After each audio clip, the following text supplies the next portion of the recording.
Awesome. So I want to welcome today on 10-Minute Live, Dan Rochon. Did I say it right, Dan? Awesome. Yeah, I am so excited to take this 10 minutes out of my day to interview you because you've got some amazing credentials here. You've been in real estate since 2007, 10 years in real estate. Real Estate Evolutions is a book that you wrote. I've not read it, but I'm definitely going to look into it. And you sell 100 homes. There it is. And you sell 100 homes a year. And you're a real estate coach too. Wow. Impressive. This is amazing. So, Dan, tell me something. Yes. What has been your biggest challenge during COVID? Having people call me old. It's a little inside joke before the pregame show here. All right, I'll be serious. I'm sorry. All right, the biggest challenge that I've had, since March of this past year has really been staying connected with people. This is, I've always done business digitally and virtually, so that in itself has not been a big change in my world, in my business, in coaching and in helping buyers and sellers. Yet, the actual physical connection, I have shook 2 hands in the last 9 months. And both of them were on accident. Both of them was like a seller coming up to me, reaching his hand out there. And I'm like, oh, well, that was weird. Yeah, the internet interaction is just something that I have personally missed. Yeah. And we're such a people business, right? We're full of, shaking hands, hugging, and, just having our own handshakes and just being out there as networkers. And now it's all of a sudden just like, hi, how are you? Right. From far away. And that has been, I agree with you. That has been a bit of challenge. So let me ask you this. How have you adjusted in this environment? Like, what have you done in your business to adjust, in this environment? A lot of video conversation. I think that if you haven't done that, then you're probably out of business. I mean, that's the reality of it. For sellers, it's doing the 3D tours. For buyers, it's going to go out to the homes with our iPhones and our Androids and, walking through on their behalf. And the benefit is that you can get a lot more done. I mean, I've had three consultations today. And in a normal working day before, that would be tough. I mean, I could do 3, but it depends. I'm in Northern Virginia, so there's a lot of traffic here. So it just really depends. 1 or 2 is probably an average day for me in a normal time. Right. So you can actually get more done now. Yeah. I mean, we get more done because we're more in Zoom calls with our clients as well, right? We're not into buyer consultation, sitting face to face. That takes a lot of time, traveling to offices and things of that sort. So that has been quite a game changer in our industry, I would say. Wouldn't you say so? I think you have to look at the blessings. It's you're looking at like the hierarchy of energy. The highest level of energy is gratitude and passion. Absolutely. And the lowest form of energy is victim. Okay. Right. And above victim's anger, right? So we could get angry about our scenario. We could get angry about our situation. Or we can be passionate about, there's opportunity to be had.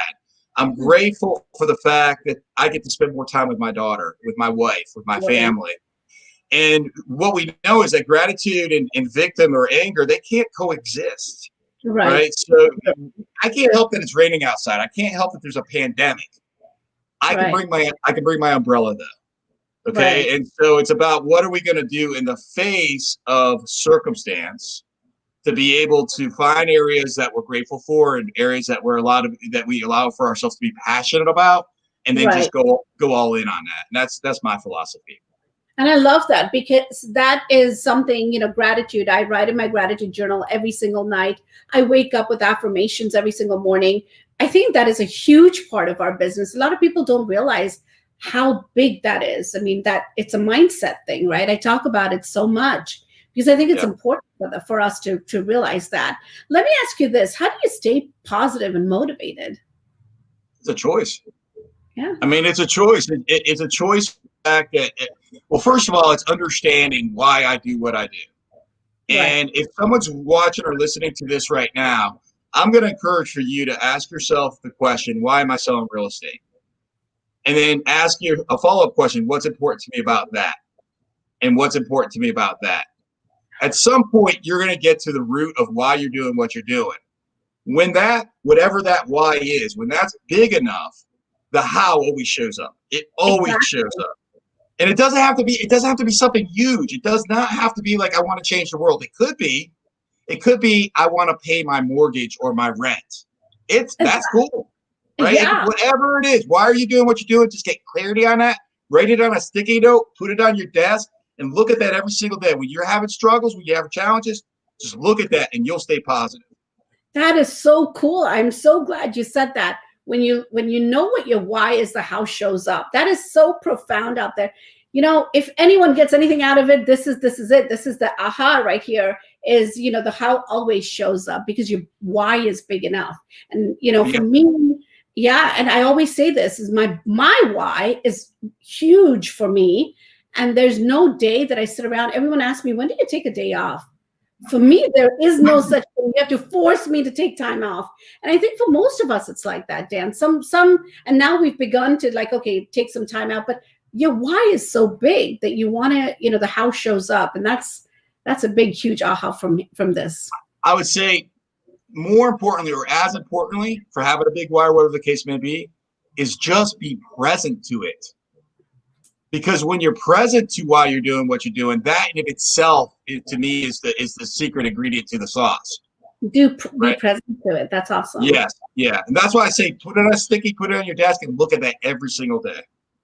Let me ask you this: what have you learned about yourself from all of this, from this COVID environment that we've been on, and for the past in the year 2020? What have you learned about yourself? If I could be brutally honest with you, 2020 wasn't much different than 2019 or 2018 or 2017. And quite frankly, it has not been, because every single year in business, there are challenges. There are obstacles. There are reasons to be successful. There's reasons to not be successful. And the reality of it is 2020, we had to adjust. I do 4 client appreciation events every single year. So instead of having a bunch of people to my house for a barbecue, we raise money for the homeless to provide masks for them. Our first fundraiser in April, we raised money for local business owners. We raised money for a barber, a waiter, and a massage therapist who were out of business in April of 2020. You just have to adjust the way that you approach things. That is awesome. You raised money for the homeless, and then second event was raising money for local businesses. That is so awesome. I need to get that book of yours for sure. I'm sure I'll learn a lot. There it is. Real estate evolution. That's awesome. One other question I have for you is, what advice? Someone's going to get pissed off at me for doing that. I'm sorry. Excuse me forever. Listen, it's about you right now. So it is what it is. No. And I like I said, I bought up the book, and rightfully so. It's about you. What advice would you give newer or less experienced agents, Dan? 2 things. Well, it's one thing wrapped up into 2 areas. First of all, you have to understand that you're in the lead generation business, specializing in real estate. Now, when you understand that, then you're going to have to find a way to get business today. That's your first thing. Your second thing is, how do I get business 18 months from now? Because the business that you get 18 months from now, that's going to sustain your business through time. Yet you have to eat between now and 18 months from now. Mm-hmm. So you have to look for the short-term strategy. And my recommendation on a short-term strategy is find something that you love and that you're passionate to do, and then do it on steroids. And only do one technique in lead generation at the beginning for your short-term business, and one lead generation technique in the beginning for your long-term business. Identify what those are, identify what you love to do, what you're passionate about doing, and then just boom, just do it like nobody's business. Just do it times 10. Wow, another aha moment. So that's pretty good information that you just shared with us, and I'm sure newer agents, or even less experienced agents, will get a lot of benefit from hearing that. And I truly believe what you do with passion, what you do with love and passion and focus, it will really get you the goal that you want to meet at the end of the day. I think that's so so important for us to know. Another question I had for you is, what keeps you awake at night when you think about what we've been through in 2019 and now headed into 2020? Keeping my family safe.